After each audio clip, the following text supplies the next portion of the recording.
Ya, sekarang kita akan sampai ke sales and distribution module. Kita kemarin sudah bahas tentang introduction, bagaimana sistem SAP itu adalah ERP yang cukup powerful ya. Nah, ini adalah salah satu dari modulnya, yang dimana modul ini akan melakukan eh, handle dari customer sampai eh, customer bisa menerima barang tersebut atau order to cash process. Oke, jadi ini adalah materi yang akan kita bahas bareng-bareng. Nah, langsung saja kita bicara tentang fungsi. Fungsi dari modul SD sendiri tentunya ada sales support, sales, shipping, dan transportation, billing, credit management, foreign trade. Nah, tentunya kita tidak asing ya. Saya eh, simpulkan bahwa kita tidak asing dengan istilah-istilah tersebut. Contohnya di sini adalah foreign trade, yang dimana adalah kita melakukan pembelian di luar domestik atau ke luar negeri. Tentunya butuh dokumen-dokumen yang lebih sedikit berbeda. Dan juga ada yang namanya credit management. Ini merupakan unit organisasi untuk melakukan pengkontrolan pengendalian terhadap regulasi kredit. Nah, seperti misalnya ketika seorang customer akan membeli produk ke perusahaan kita, kita tentunya akan buat sebuah batasan-batasan. Misalnya satu orang maksimal 10 miliar. Nah, di luar batas itu, mereka tidak mampu atau tidak akan bisa melakukan pembelian lagi. Karena transaksi yang sebelumnya harus dilunasi terlebih dahulu, baru bisa melakukan order selanjutnya. Nah, itu fungsinya agar menghindari resiko-resiko hutang atau piutang yang tidak tertagih. Oke, jadi kita akan belajar tiga uh, unit overview. Yang pertama adalah organizational structure. Kita harus tahu dulu apa aja struktur organisasi yang ada di modul SD ini. Karena kemarin kita udah belajar secara keseluruhan struktur organisasi yang ada di dalam SAP. Tentunya seperti klien, company code, dan lain-lain. Seperti hierarki tersebut. Namun, eh, kita akan menemukan struktur organisasi yang beda di setiap modul-modulnya. Nah, kita akan tahu nanti. Oke. Nah, ini kita lihat di sini ada klien, company code, credit control area, sales organization, distribution channel, division, sales area, dan plan. Nah, kita tidak asing dengan klien, company code, ataupun plan.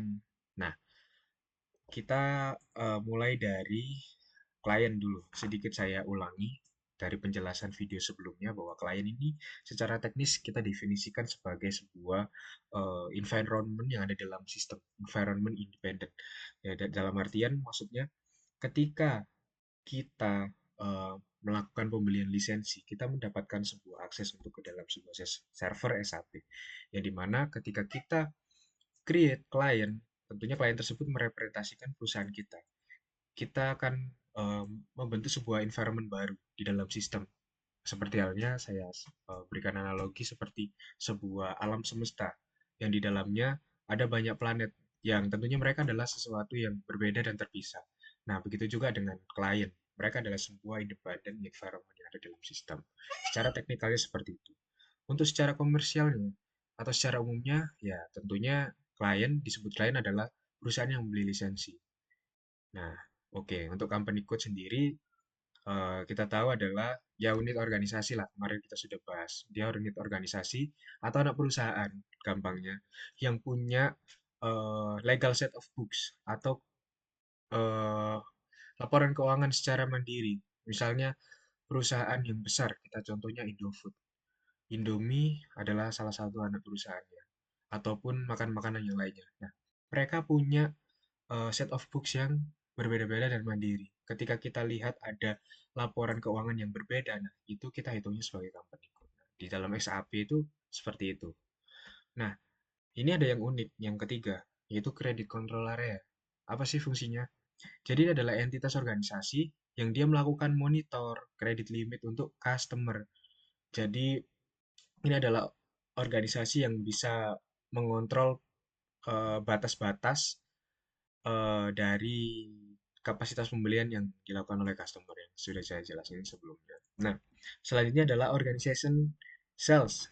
Nah, ini adalah sebuah organisasi yang melakukan atau yang bertanggung jawab untuk penjualan. Tentunya dalam sebuah perusahaan kita perlu kelompok. Nah, kita bilangnya organisasi yang melakukan penjualan. Nah, ini dinamakan sales organization. Untuk selanjutnya adalah distribution channel. Nah, untuk distribution channel sendiri, ini adalah suatu hal yang bersifat metode. Ya, seperti wholesale, retail, dan direct sales. Contoh wholesale, contoh gampangnya kita ambil contoh perusahaan Unilever. Jadi Unilever memiliki distribution channel wholesale, katakanlah dia juga ada retail. Ya, kita tahu retail adalah toko, ya kita melakukan jualnya itu ecer gitu, bisa di retail. Ataupun direct sale melalui salesperson. Jadi kalau wholesale sendiri, misal kita Indomaret melakukan pembelian 10 kontainer ya, di Unilever. Nah, berarti si transaksi tersebut terkategorikan ke dalam distribution channel yang bernama wholesale. Nah, beda lagi jika Unilever tersebut mau buka retail dan penjualan itu bisa dilakukan ditangani dengan skala yang kecil, misal satu kardus saja, satu kardus. Itu namanya retail. Jadi perusahaan langsung bikin toko dan bisa langsung diakses oleh customer. Nah, tentunya ya tidak mungkin lah ya, karena perusahaan sebesar Unilever tentunya pasti akan memilih wholesale, karena dia tidak akan mau melayani transaksi yang kecil. Tuh. Nah, kalau di Rexel, ya salesnya keliling-keliling untuk jualin langsung ke customer. Kurang lebih seperti itu. Untuk division sendiri, ini bukan bicara divisi human resource, divisi produksi. Nah, bukan departemen yang seperti itu, melainkan ada lini produk. Kayak misalnya eh, kita sekarang kan pakai study case yang GBI ya. Jadi GBI ini punya dua division, aksesoris sama bicycle. Nah, BI atau AS, ya, singkatannya di SAP. Nah, division itu bicara tentang dua hal itu. Jadi dia bukan bicara tentang divisi yang atau departemen hierarki, tapi dia pengelompokan produknya si perusahaan itu apa aja sih, dikelompokkan berdasarkan apa. Ada yang aksesoris, tentunya aksesoris dibeli untuk dijual lagi. Nah, kalau yang bicycle dia tuh produk jadi atau finished good, ya tentunya di-create dari raw material. Oke, itu division. Jadi sampai sini kita harus paham bahwa division adalah lini produk atau a way of grouping materials, pengelompokan. Nah, untuk sales area sendiri, sales area ini merupakan kombinasi dari sales organization, distribution channel, dan division. Maksudnya, kita ambil contoh gini. Tadi kita sales organization ini, aku lupa jelasin kalau dia diklasifikasikan biasanya berdasarkan geografis. Misalnya, kita punya perusahaan, katakanlah namanya ABCD. Nah, perusahaan ABCD ini adalah klien.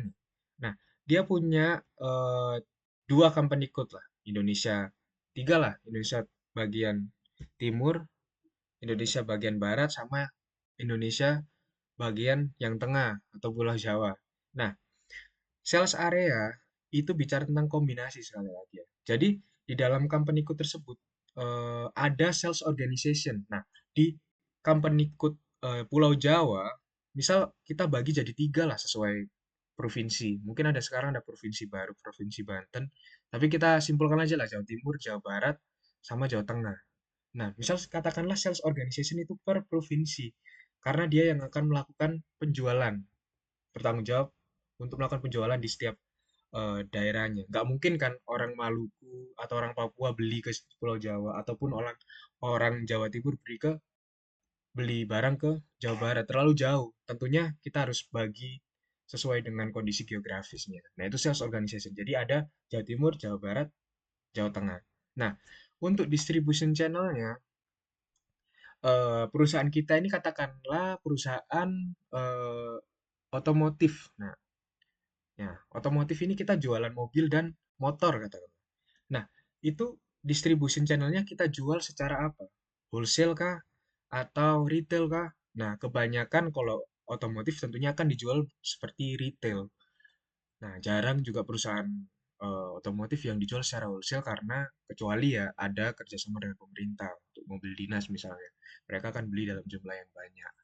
Nah, katakanlah itu retail. Oke, kita udah dapat tiga sales organization Jawa Timur, Jawa Barat, Jawa Tengah, dan distribution channelnya secara wholesale, secara retail dan katakanlah wholesale lah, ada dua, supaya kita bisa paham nih sales area itu apa. Nah, untuk division sendiri, tadi aku udah bilang motor dan mobil. Nah, eh, kita udah nemuin kombinasi satu sales area. Misal, aku order motor di sales organization Jawa Tengah, dan aku belinya secara retail, dan ya karena aku beli motor jadi divisinya motor. Nah, itu masuk ke satu sales area. Nah, sales area itu akan terbentuk sedemikian banyak ya tentunya karena kan ada dua dua division, ada tiga distribution channel yang nantinya akan bentuk pola-pola sesuai dengan customer ini belinya itu menggunakan metode apa atau distribution channel yang mana, atau menggunakan atau di mana dia belinya, entah di Jawa Timur, Jawa Barat, atau di Jawa Tengah, dan dia belinya itu divisi apa, divisi produk yang apa. Nah, itu eh, yang membuat sales area ini nanti akan tercreate-nya banyak. Misal satu customer itu bisa punya banyak sales area karena dia bisa beli di mana aja, beli produknya apa aja, dan dengan metode apa aja gitu. Jadi makanya di sini bilang determines condition for sales activity. Nah, dia menentukan kondisi. Nah, kalau bicara kondisi tentunya kita tahu lebih dari satu lah ya. Nah, untuk plan sendiri, di sini bilang here delivering plan. Nah, definisi plan ini sebenarnya secara umum itu adalah pabrik. Nah, gampangnya kayak gitu. Dia ada tempat produksi, dia ada tempat gudang, dan tempat yang kompleks lah. Tapi kita bilangnya di sini karena ini adalah SD, modul SD. Ya, aku bilang tadi, setiap modul itu punya karakteristik organisasional struktur yang berbeda. Di modul plan ini, kita tahu bahwa plan yang dimaksudkan di SD ini adalah tempat di mana barang itu dikirim. Misal, tadi kita udah dapat nih company code di Indonesia ada tiga. Nah, di Pulau Jawa ini plannya misal ada tiga sesuai dengan sales organization-nya, ataupun ada satu. Nah, itu semua tergantung dari kebijakan perusahaan. Kalau misalnya si eh, perusahaan ABCD kita yang otomotif, dia punya gudangnya satu aja di Pulau Jawa. Nah, itu adalah plan. Tapi kalau misalnya gudang tersebut tidak ada proses pengiriman, kita tidak bisa menyebutnya sebagai plan. Oke, nah nanti definisi plan akan berbeda di setiap modul. Oke, di sini ada other SD organization units. Nah, ini sebenarnya jarang digunakan tergantung skala perusahaannya, seperti shipping point dan loading point ini akan menjadi lebih detail lagi. Misalnya shipping point, satu shipping point bisa memiliki banyak loading point. Apa maksudnya? Jadi shipping point itu adalah tempat di mana eh, titik di mana kita melakukan pengiriman barang atau barang itu diturunin di mana. Nah, tapi loading point ini beda-beda, bisa banyak. Misal katakanlah di plan yang ada di Jawa nih, shipping point-nya ada di jalan A misal. Nah, kita bayangin industrinya adalah suatu environment yang besar nih. Nah, loading point ini kenapa dia dibuat beda-beda? Karena nantinya tergantung materialnya. Misal tadi katakanlah ada mobil dan motor. Kalau misalnya kita motor dan mobil, pasti perlakuannya akan beda-beda kan. Misal cara buatnya, cara ngangkatnya mungkin, atau cara menurunkannya. Nah, otomatis dia harus dibedain. Makanya kita perlu satu shipping point bisa banyak loading point tergantung dengan klasifikasi produk yang ada gitu. Nah, terus untuk sales office, sales group, dan sales person ini bicara tentang hierarki. Yang pertama sales office ya, dia tentunya ada di dalam sales organization. Misalnya di sales organization yang ada di Jawa Timur, dia punya dua sales office. Nah, di dalam sales office tersebut banyak sekali sales group. Nah, tiap grup itu adalah anggotanya adalah sales person. Nah, itu bicara tentang hierarki. Oke. Nah, ini adalah struktur dari GBI untuk sales and distribution-nya. Ya, sebenarnya ada struktur yang lebih detail lagi. Cuman ini adalah struktur gambar besarnya lah. Nah, karena kita pakainya yang US, nah kita berarti abaikan yang GmbH. Jadi GmbH ini nama untuk company yang ada di Jerman. Nah, kalau yang INC, LLC, ya itu punyanya US. Nah, karena kita belajarnya nanti yang US, nah kita akan ambil yang sisi kiri. Nah, Global Bike INC itu sebagai company code, US West dan US East itu adalah sales organization. Nah, San Diego, Dallas, Miami itu plan-nya. Nah, itu. Nah, ini adalah strukturnya. Karena kita tadi pakainya yang US, kita abaikan CA, DA, GB, dan AU. Nah, itu bicara tentang company code ya. Karena kita kan cuma pakai yang US.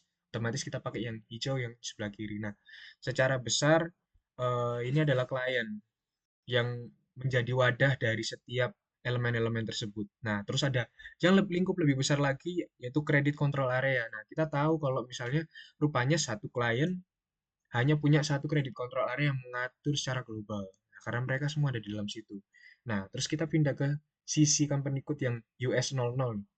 Nah, US00 di situ ada dua sales organization-nya, US West sama yang US East. Nah, dari dalam sales organization tersebut ada distribution channel.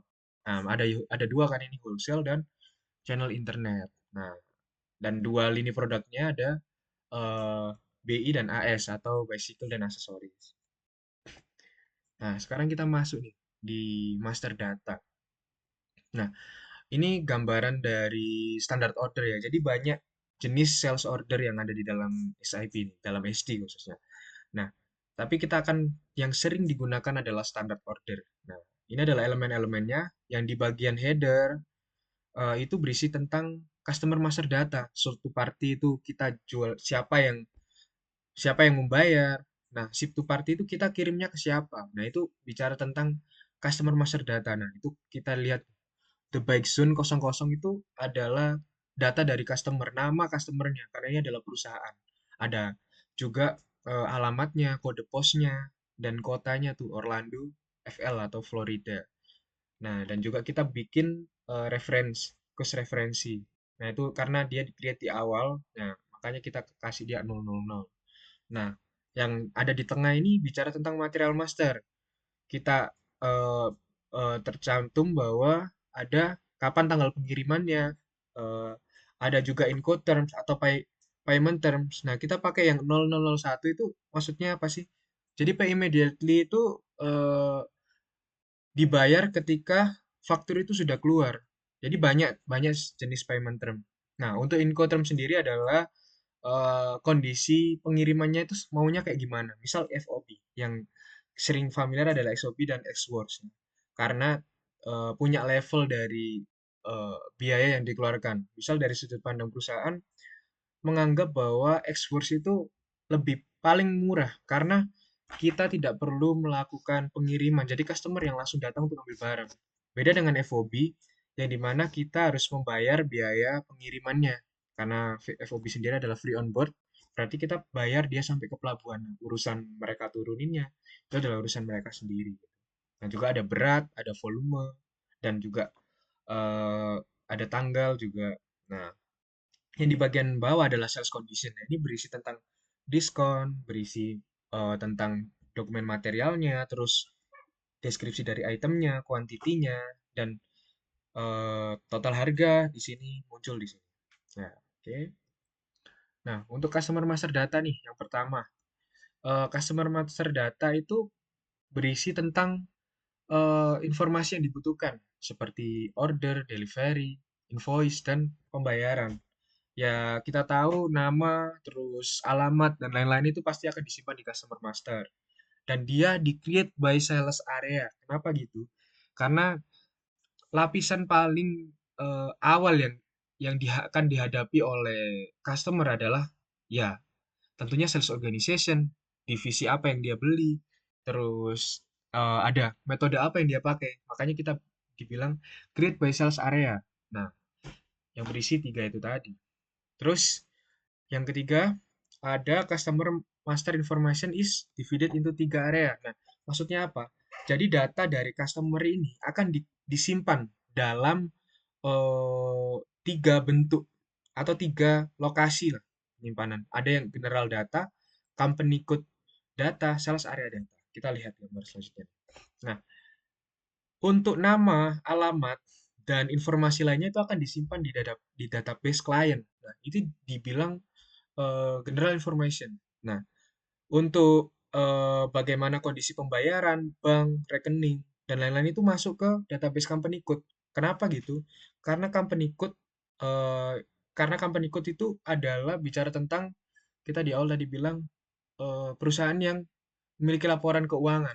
Otomatis transaksi yang berhubungan dengan finance akan disimpan di company code. Karena untuk membedakan dia belinya di mana. Misalnya dia belinya di company code yang ada di Jerman, company code yang di Amerika, pasti otomatis dia punya rekening bank dan regulasi-regulasi yang berbeda. Tentunya makanya dia disimpan di level company code. Nah, untuk sales area sendiri, nah, kita akan menyimpannya di sales organization yang nantinya data tersebut akan berisi tentang deskripsi produknya, sales conditionnya seperti apa. Nah, gitu. Nah, sekarang material master data. Material master data ini master data yang paling besar ya.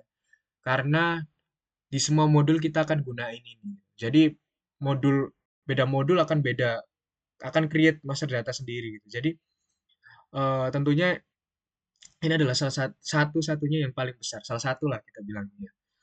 Nah, ini dibilang it is used by most component within the SAP system. Dia dipakai di SD, material management, production, hampir semua modul itu pakai material master data. Tentunya besar banget jumlahnya. Nah, seperti purchasing, material planning, forecasting, storage, quality, counting, basic data, sales data, controlling data itu bentuk dari material master ya. Dia akan tercreate dari proses-proses tersebut dan akan disimpan di banyak sekali modul. Nah, ini beda ya kurang lebih sama. Cuman di sini kita tahu ada storage location. Storage location itu karena ini bicara tentang material, dia perlu dicatat. Dia tuh disimpannya di mana dan jumlah stoknya berapa. Nah, untuk klien sendiri di level klien tetap sama, kita menyimpannya sebagai nama, weight, dan unit of measure atau jumlahnya. Terus sales organization tetap, nah dia dikirim dari mana, dari plan mana, gitu. Dan kita juga menyimpan dokumen loadingnya di sales organization database. Nah, sekarang bicara tentang condition master data atau pricing.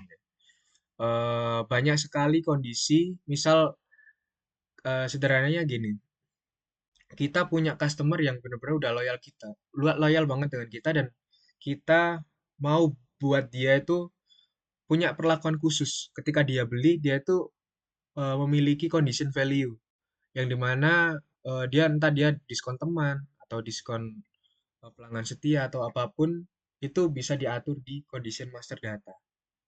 Tuh. Ya, outputnya bisa macam-macam. Kita bisa ekspor melalui email, mail, XML, dan elektronik data. Nah, sekarang yang terakhir adalah kita masuk ke order to cash process.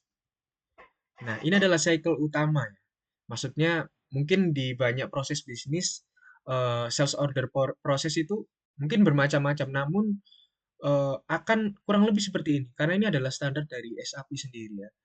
Ini adalah gambaran besarnya. Mungkin nanti akan kita temui detail-detailnya, cuman gambaran besarnya seperti ini. Mulai dari pre-sales, yang dimana pre-sales ini aktivitas apapun sebelum kita deal dengan pelanggan. Itu pre-sales ya. Kita tahu ada inquiry dan quotation itu ada di pre-sales activity. Nah, selanjutnya adalah sales order setelah kita sepakat, kita buat sales order. Dan nantinya kita akan melakukan cek ketersediaan. Karena nggak mungkin kan kita setelah sales order langsung kita pick materials, padahal kita nggak tahu apa material tersebut ada atau enggak. Nah, setelah kita cek apa ada atau enggak, kita akan melakukan picking. Ya, setelah picking, kita packing, dan yang selanjutnya adalah post good issue. Jadi post good issue ini adalah aktivitas di mana kita sudah mengakui bahwa barang itu bukan milik kita lagi. Jadi ada pergerakan barang gitu loh, perpindahan kepemilikan istilahnya. Karena apa kita perlu catat ini? Karena kita perlu tahu untuk di pencatatan accounting kita akan membutuhkan data update dari stok kita. Kalau kalau nggak ada post good issue kita nggak akan tahu update dari jumlah stok yang ada di dalam gudang kita. Nah, selanjutnya adalah pembayaran dan kita menerima pembayaran. Nah, kurang lebih seperti ini. Nah, pre-sales ya kita tahu tadi ada inquiry dan quotation ya.